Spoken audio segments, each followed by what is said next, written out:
And finally, for today's episode, let's turn to David Trim for a look at Adventist history.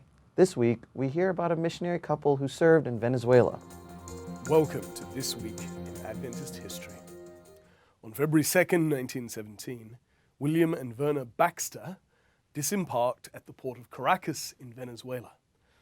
Adventist missionaries had been stationed in the country since 1910, but after 7 years there was only one local church with just 10 believers.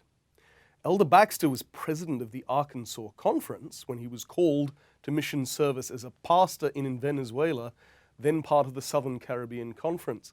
This was a demotion, as some would see it. Many church leaders would have continued along the easy path that led higher in church hierarchy while enjoying the comforts of life in the United States.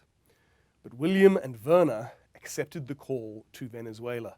2 years later, William became the first director, president as it would be today, of the newly founded Venezuela Mission. He empowered local Venezuelan literature evangelists, with the result that the church in the country began to grow rapidly. William and Verna served in the Inter-American Division for 34 years, only returning for good early in 1949, which is when this passport photo of them was taken.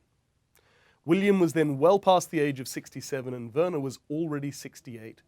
Today there are 2 unions and 360,000 church members in Venezuela. Also on the 2nd of February, but 41 years later in 1958, Malcolm Campbell passed away at the age of 83. Campbell had begun ministerial work in 1895. 2 years later, he married Ida Lillian Fromader, and together they served for almost 61 years. After 22 years of service as a pastor and conference and union conference president in Wisconsin, Michigan, Iowa, and Eastern Canada, in 1917 Malcolm accepted a call to mission service overseas as president of the British Union Conference.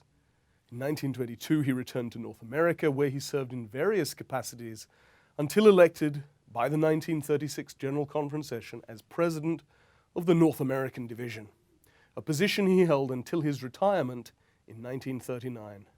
Malcolm and Lillian's son, Maynard, was later also elected a division president.